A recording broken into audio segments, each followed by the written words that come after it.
Hi, I'm Sarah Hart. I'm joined today by Julie. Again? Hi, Julie. Yeah. Are you all right today? Yes, I'm going to send an SOS out soon because I'm captive in this You sound are. recording booth. You are. Are you ready to address traffic lights today with me? Yes. Excellent. Okay. So, traffic lights is our subject today. And interestingly enough, number 6 on our list of reasons for failing the driving test, which is supplied by the DVSA, it is number 6 is traffic lights. So we're going to set this into 3 sections. We're going to look at the problems that have been encountered often on test. We're going to obviously find some solutions so that you can train your son or daughter to not be one of those people having those problems, and then we'll summarise at the end. Does that sound okay with you, Julie? Perfect. Good. Okay. The first problem that's encountered at traffic lights, and this is going to sound really obvious, that students fail to stop at a red light. Okay, that's the first one. The second one that happens often is that they end up stopping in the little cycle box, which is in front of the stop line. That's the second one. The third one is when they're turning right, they've got into the centre position in the traffic lights, in the turning right position. They wait, the traffic lights change, and of course they need to go at that point, but they just sit there. So they're then blocking the junction when the lights change. The other one is not progressing at a green light. So green light means go, so they need to progress. And the other one, which is sort of a bit like this, but on the reverse side, is progressing at a green light, but the junction isn't clear. So traffic lights can be a little bit problematic to learners. So do you think there's a more basic thing here that sometimes what the traffic lights and the road markings associated with them isn't understood? Yes, I think you're right. Okay, so that might be that's a good thing to revisit, I think, in our solutions section. Yeah, isn't it? Absolutely. I mean, red means stop. That's pretty clear. So red means stop. I think sometimes the other thing is that sometimes, although they might see red, because everything is going on, the lesson and everything, and it's the complexity of traffic these days, sometimes it just doesn't register, does it? You're absolutely right. I mean, I talk specifically about Salisbury. We have a selection of quite challenging ring road roundabouts, and you can be going through a green light on the roundabout. The next light is red, but they're concentrating so much on which lane they need to be in, do they need to be signalling, that the red light ahead of them, they, like you say, Julie, they just don't even see it. So we've got all these problems around traffic lights, but the purpose of traffic lights has to be understood, I think. Yes. And also what the traffic lights are telling us to do has to be clearly understood. So is that pushing us towards our solutions? It is really. I mean, it's important for you as parents to understand the sequence of the traffic lights, and that is red and amber, green, amber, red. So everybody's now scratching their heads. Okay, so I learned that in my cycling proficiency when I was about 10. That's cool. But I think in terms of very simple things and obviously we're moving now into how can we sort these problems out. So we're into the solutions section.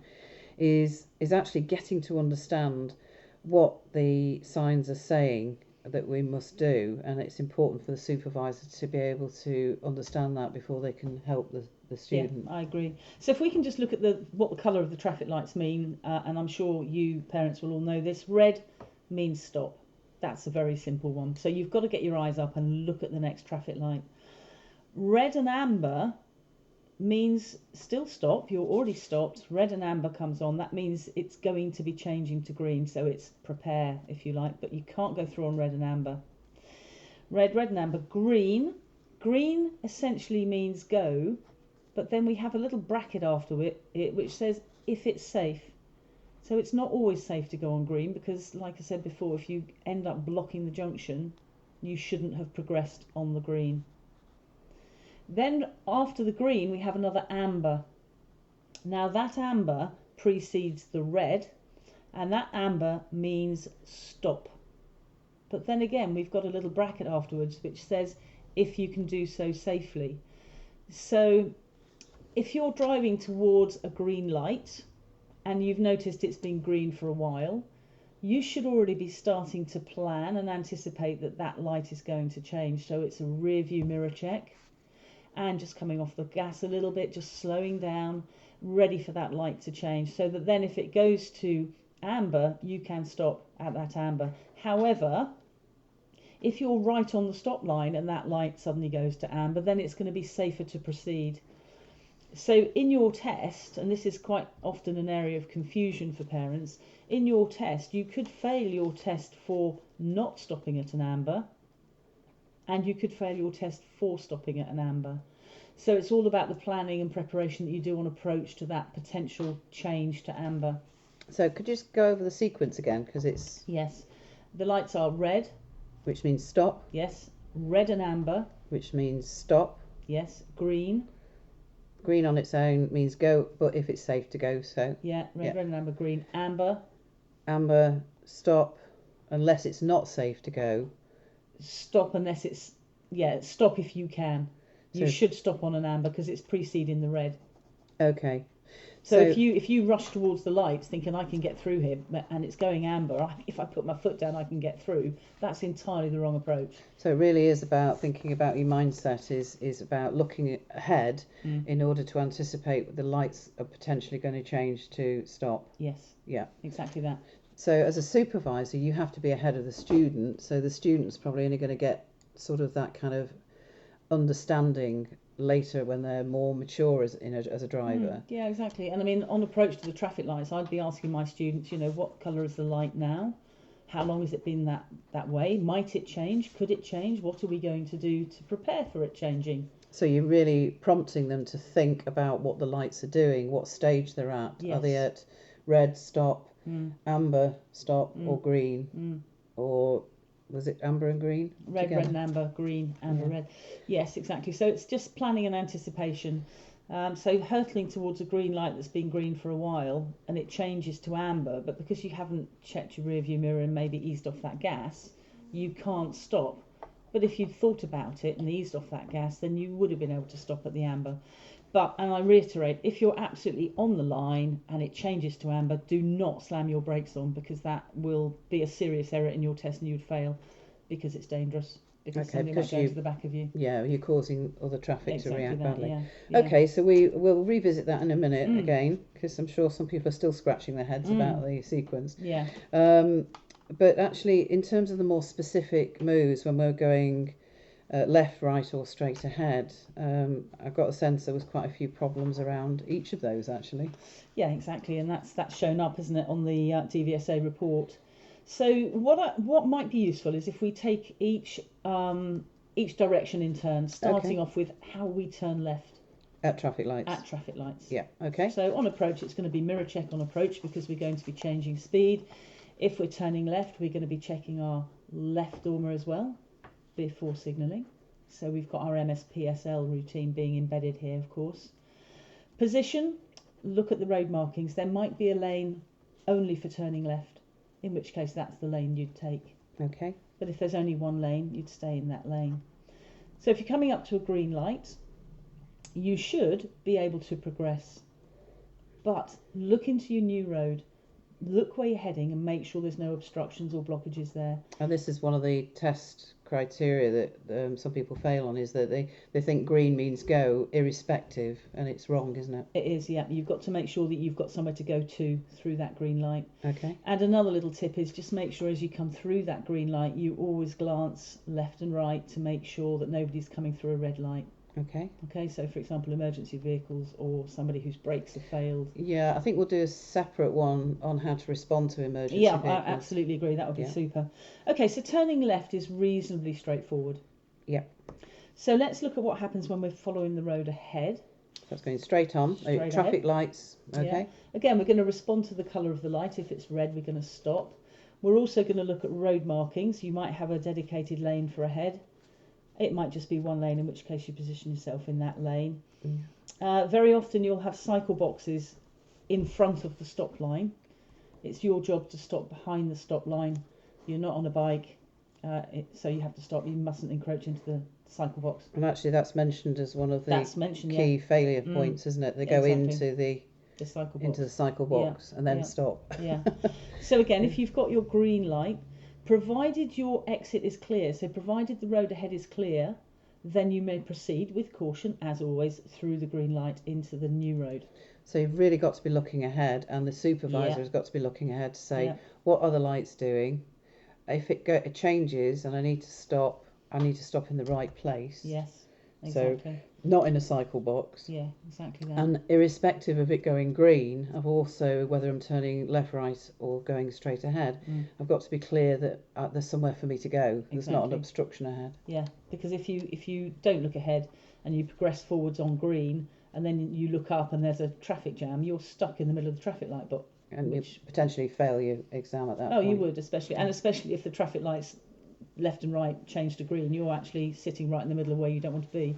Okay, so we've done turning left. Yep. And we've done straight ahead, and that all important turning right. All important turning right. Now this is one that students sometimes struggle with. So sometimes when you're turning right, you will have a filter lane. We'll come back to that. So basically, again, red light means stop. Look at your road positions. Look at your road markings. So if you're waiting on a green light, you're waiting on a red light and you're turning right, you'd have your signal on. Yeah. And when the lights go to green, you will progress, providing it's safe, up to your point of turn. But you've got to make sure there's no oncoming traffic, because you would have to give way to oncoming traffic because you are crossing their lane. And this is what learners always forget. They go to turn across the oncoming car because they've seen the green light and they think, well, I've got green, I must be good to go. Yeah, and I think some experienced drivers do that They quite do. They absolutely do, yeah. As I recall, this is one of the key causes of accidents at junctions. So the green light when you're turning right means you can progress to your point of turn, but then you've got to make sure that the road ahead is clear and only turn if it's safe to do so. Okay, now, and Julie, you're absolutely right. There are a lot of accidents with people turning right. So what they've done now, very often when they build a new set of traffic lights, they give you a protected right turn rather than just on a normal green light. Okay, so that stops oncoming traffic, doesn't it? It does, and that's a green arrow. So you'd wait for your green arrow to turn, and it is safer because, as you say, the oncoming traffic is on a red.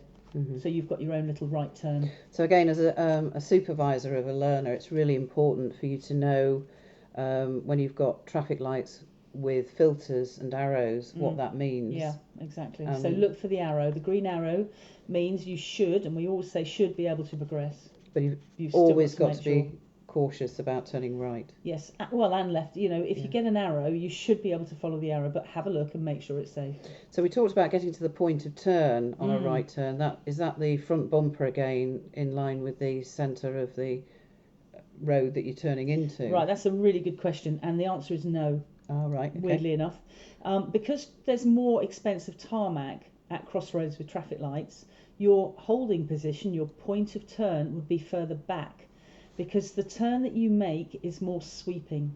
If you recall, when we turn into a side road on the right, we make a right angle steer. Yeah. But at crossroads with traffic lights, our hold position is further back, so when we turn, it's a much more sweeping turn, because the lines in the road into which you're turning are pushed back from the junction. So you'd wait further back. So you don't cut the corner. Right, so you're not doing a right angle, you're doing a gradual sweep through. And usually when you are turning right and the person heading towards you is also turning to his right, so you're crossing each other, normally you would cross front of the car to front of the car, so you go around the front of each other.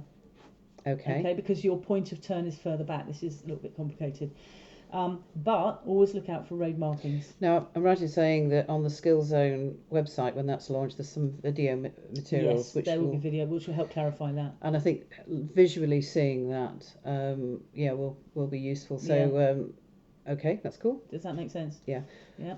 So the other thing to be careful about is if the person in front of you is also turning right, and maybe it's a bigger vehicle like a van, and you can't see what's behind that van, don't take the chance of turning, because if there's a bike or a smaller car tucked behind that van and they're coming straight on, you're going to turn right across them and they're going to hit you again, another big cause of accidents.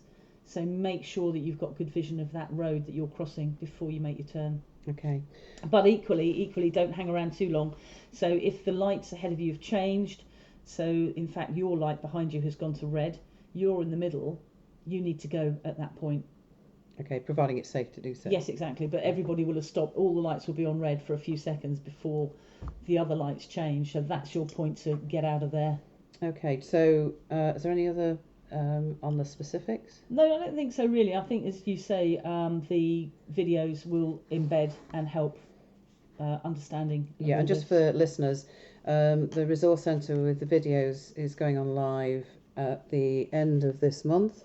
And we'll do a podcast to introduce it so you know where to go, but it'll be basically on our website, which is sarahhartdrivingschool.com. But just to summarise the key points from this session, there's quite a lot of problems there with turning right at junctions, but equally is about, I think, is really get to understand what the lights are telling you. So what does red, amber and green mean, and what the sequence means, and what the road markings associated with traffic lights mean, like the cyclist box, don't go in it. Yeah. And I think we've covered the key issues around some specifics, turning left, going straight ahead and turning right, but really emphasising that turning right really needs some work with your learner so that they understand that if it's green, it doesn't always mean go. It means actually go, but make sure it's safe to go and it's clear to go. Yeah, it still means give way to oncoming. Okay, have and I that's missed what anything? they forget. No, it really is about, treating the green as go, but with caution. Okay. And I think you're right. I think a separate session on emergency vehicles would be really useful. But, if you're progressing through a green light, keep your eyes and ears open and have a look, see what's going on around you. So just see if you can remember your cycling proficiency sequence again, just to help everybody out. So the sequence of the lights is red, red and amber, green, amber, red. And saying those sequence with what they mean would say red means stop. Yeah, red and amber means stop, still stop, because you have been stopped, so it follows the red. So red and amber is stop. Yeah, so stop, stop. Green means go. if it's safe. If it's safe. Yeah. And amber means stop unless it's unsafe to do so. Yes, i.e. you're coming in and you're on top of the stop line before it changes. And then we're back to red again. Okay, Does thanks that make very sense? much. Yeah. Great. Okay, thank you everybody. Hope that's been useful for you. Okay, any... Just to say thanks to Buzzsprout as always for helping us put this video together. And if you want to join up with Buzzsprout, you can get some free Amazon's vouchers as well. Yeah. In terms of our website, Sarah's just going to give the details of that and any contact details. As you just said, it's sarahhartdrivingschool.com. Please feel free to contact me on my mobile 0791 9488 360 or my email address, which is sarah@sarahhartdrivingschool.com. Thank you very much.